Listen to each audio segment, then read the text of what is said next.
4장의 내용은 이렇습니다. 이제 조카 롯이 삼촌 아브라함을 떠나 살죠.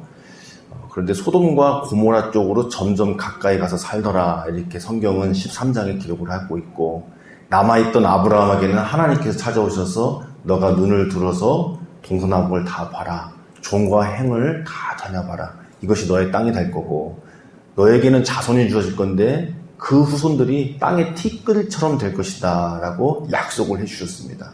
하나님께서 아브라함이 하나님 편에서 하나님의 방법으로 하나님 나라를 세우려고 마음을 먹었을 때 하나님께서 행하신 방법이죠. 그러나 롯은 애굽을 갔다 온 다음에 세상의 눈을 띄어서 세상의 방법으로 선택을 한 것을 보게 됩니다. 자, 그리고 이제 시간이 어느 정도 지난 이후에 사건이에요. 동방의 4개 왕이 가나안의 5개 왕과 전쟁이 벌어진 겁니다. 그러니까 본래는 가나안이 이 동방의 4개 왕 중에 한 왕에게 속국이어서 이렇게 조공을 바쳤는데, 이제 그걸 더 이상 하지 않으려고 하니까 전쟁이 일어난 겁니다. 그래서 4개 부족의 왕이 이 가나안 땅에 있는 조그만 족속들부터 이렇게 치면서 오니까 5개 왕이 연합군을 만들어서 전쟁이 일어난 거죠. 그런데 이 4개 왕이 워낙 셌나 봐요. 그래서 지리적으로도 본래 홈그라운드가 이점이 있고 강한 거잖아요. 그런데도 불구하고 이 가나안 족속 연합군 5개 왕이 패배를 한 겁니다. 그러는 바람에 이제 조카 롯도 소돔 왕에 속해 있었는데 다 빼앗겨 간 거죠. 그런데 이제 그 소식을 들은 아브라함이 그 배은망덕한 조카 롯을 구원하기 위해서 자신의 집에서 길러진 용사 318명을 이끌고 나아가서 전쟁에서 대승을 하게 되는 내용입니다. 자, 우리 그 부분 함께 읽을 텐데요. 앞은 이제 읽으면 워낙 이름이 많이 나와가지고 복잡합니다. 그러니까 중간만 읽도록 하겠습니다. 자, 10절, 우리 9절부터 한번 읽어보도록 하겠습니다. 9절부터 좀 복잡하니까 거쳐 한번 띄어서 9절부터 16절까지 읽도록 하겠습니다. 엘람 왕 그돌라오멜과 고임 왕 단날과 시날 왕 아무라멜과 엘사 왕 아리옥 4왕이 곧 그 5왕과 맞서니라. 시딤 골짜기에는 역청 구덩이가 많은지라. 소돔 왕과 고모라 왕이 달아날 때에 그들이 거기 빠지고 그 나머지는 산으로 도망하매, 4왕이 소돔과 고모라의 모든 재물과 양식을 빼앗아가고 소돔에 거주하는 아브람의 조카 롯도 사로잡고 그 재물까지 노약하여 갔더라. 도망한 자가 와서 히브리 사람 아브람에게 알리니 그때에 아브람이 아모리 족속 마므레의 상수리 숲을 근처에 거주하였더라. 마므레는 에스골의 형제요 또 아넬의 형제라. 이들은 아브람과 동맹한 사람이더라. 아브람이 그의 조카가 사로잡혔음을 듣고 집에서 길리고 훈련된 자 318명을 거느리고 단까지 쫓아가서 그와 그의 가신들이 나뉘어 밤에 그들을 쳐부수고 다메섹 왼편 호박까지 쫓아가 모든 빼앗겼던 재물과 자기의 조카 롯과 그의 재물과 또 부녀와 친척을 다 찾아왔더라. 아멘.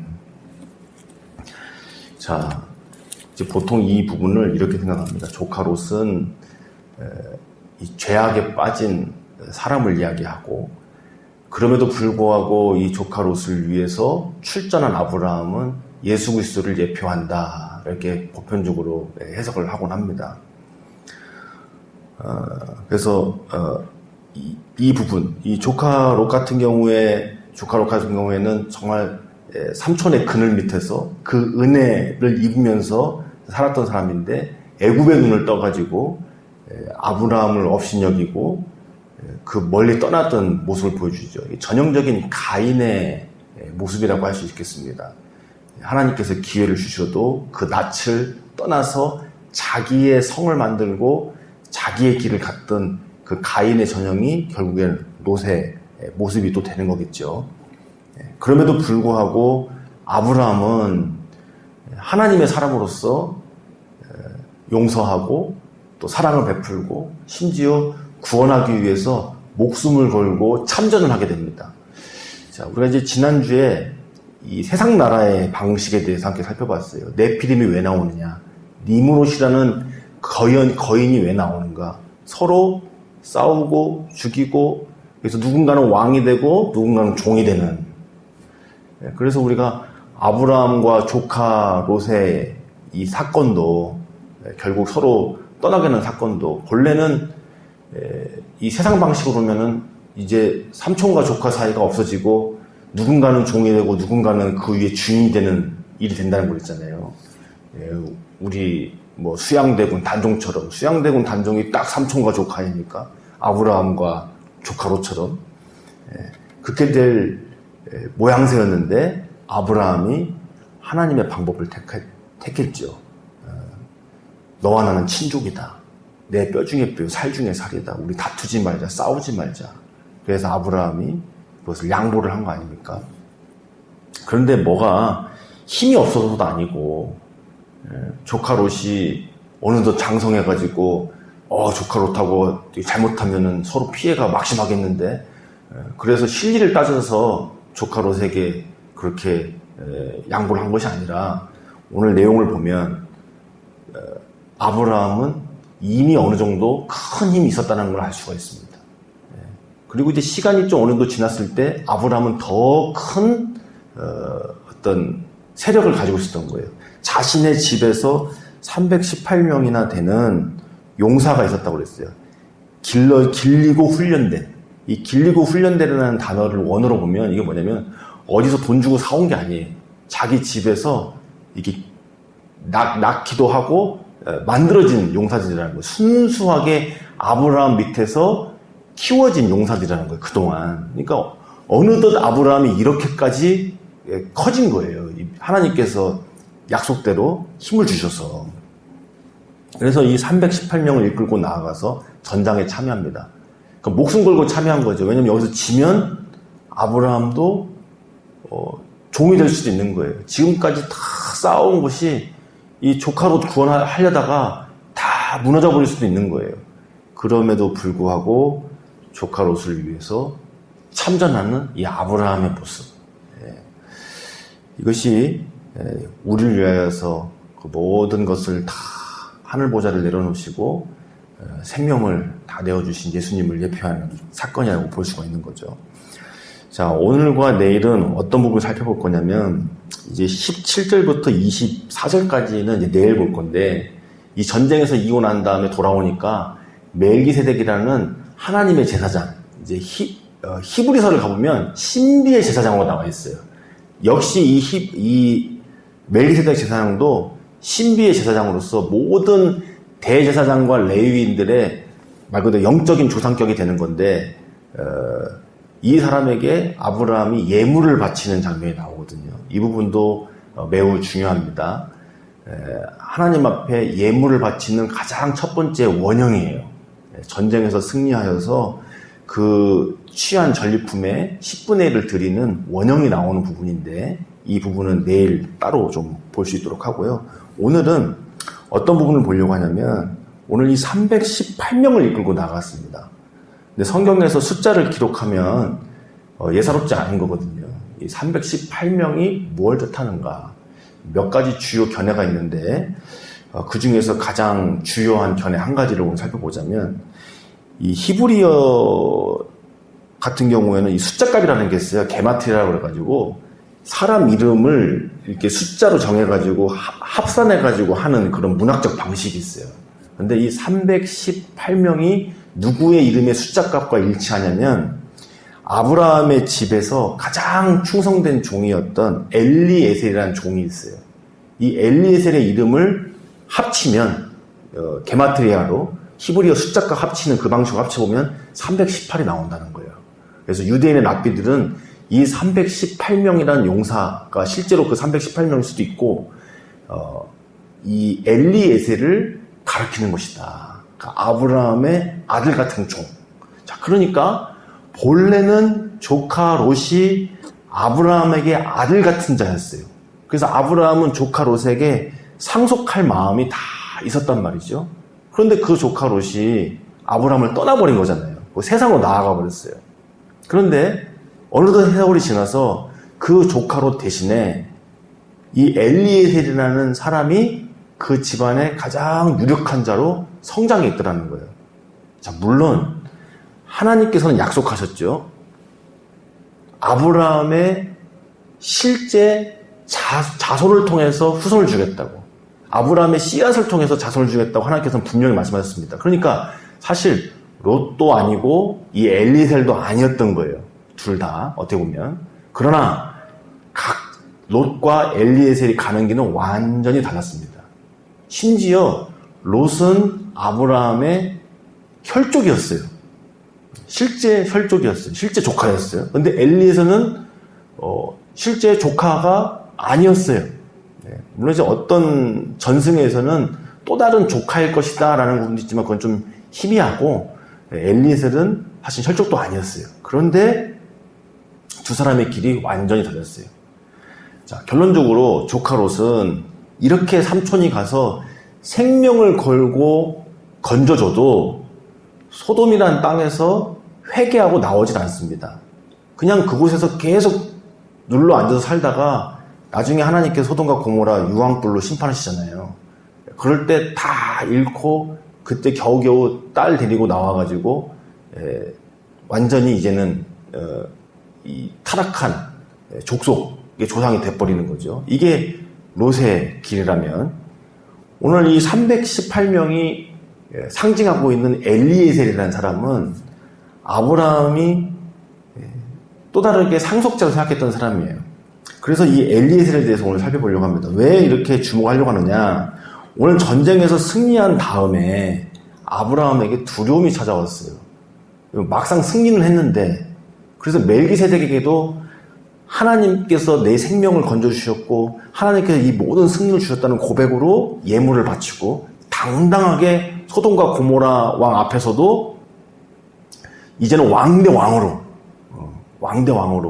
하나의 부족의 족장이 아니라 왕대 왕으로 당당하게 상대하는 게 나오거든요.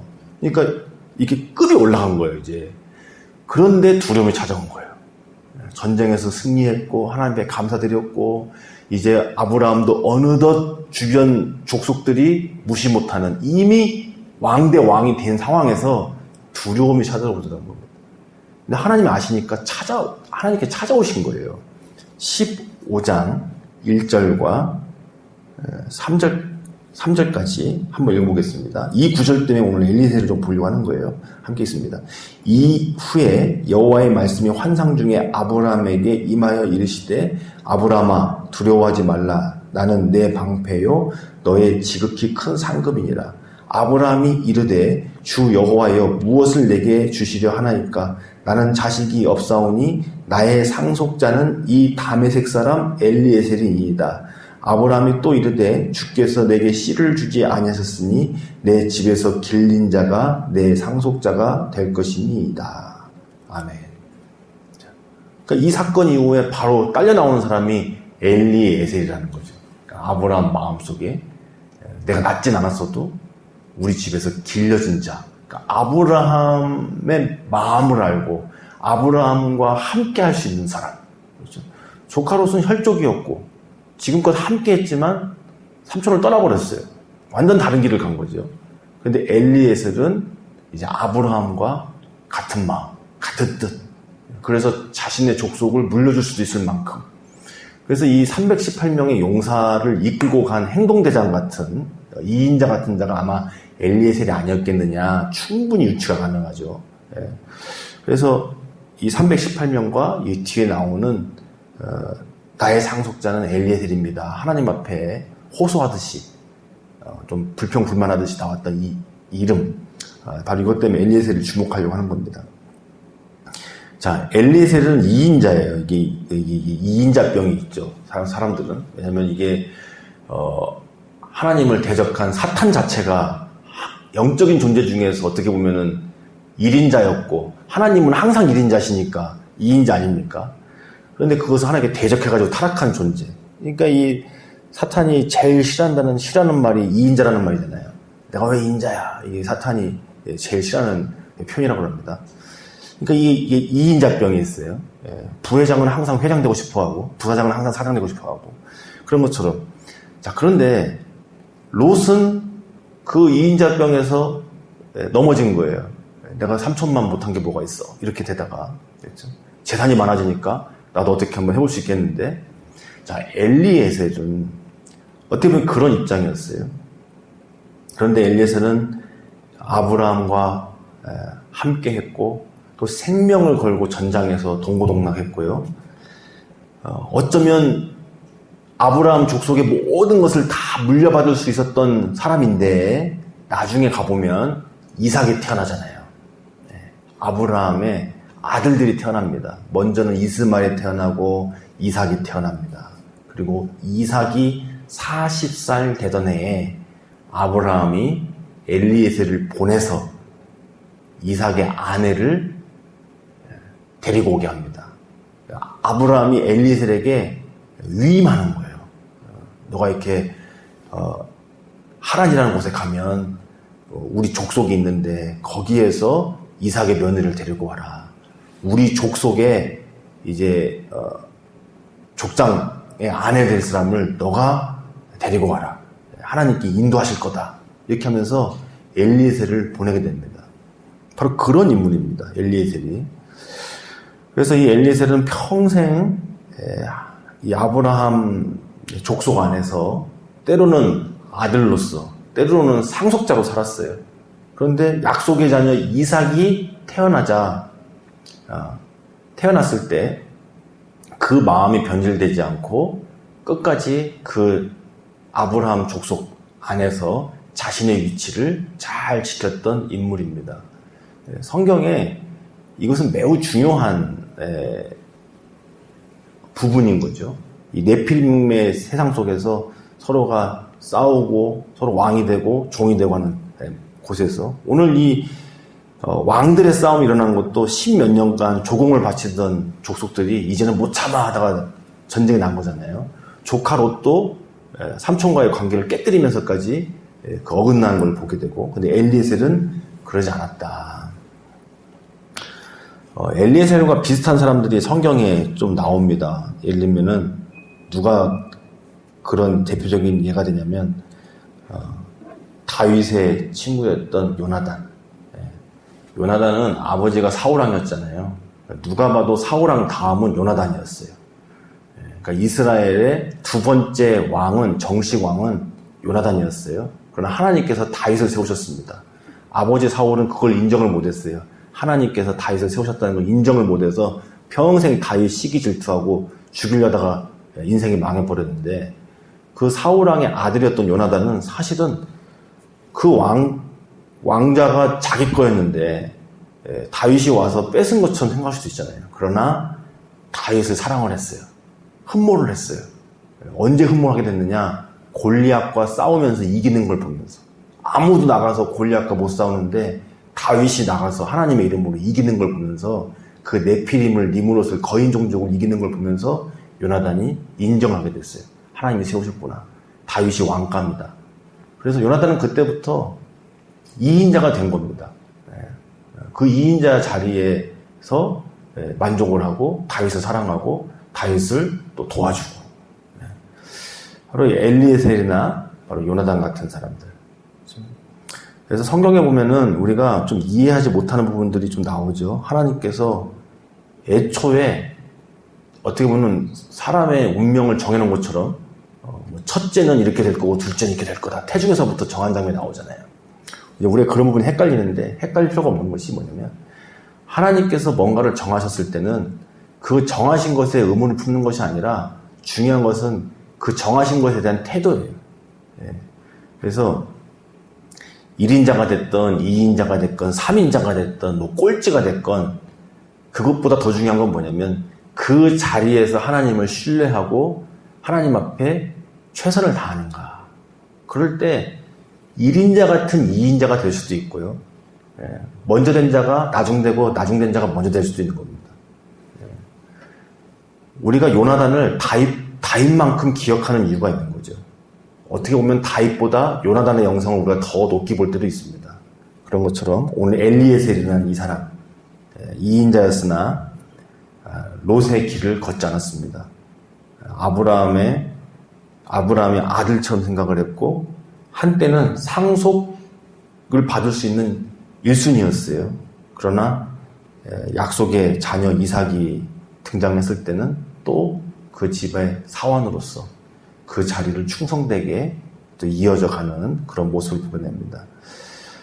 오늘날 우리 가정도 하나의 자그마한 공동체도 교회도 우리가 속한 곳에서도 아브라함 같은 사람도 필요하지만 엘리에셀 같은 사람, 그런 충직한 이인자가 절실히 필요한 시기입니다. 우리도 이 엘리에셀의 영성이 있기를, 또 이러한 태도가 있기를, 세상에 네피림이 되려고 하는, 서로 싸워서 승자가 되려고 하는 것이 아니라 자신의 자리를 하나님 앞에서 잘 지키는 엘리에셀 같은 자 되기를 우리 하나님께서 원하십니다. 기도하시겠습니다. 살아계신 하나님 감사합니다. 롯의 길을 가지 않게 하시고 아브라함과 엘리에셀과 같이 충직한 길을 가게 하여 주옵소서.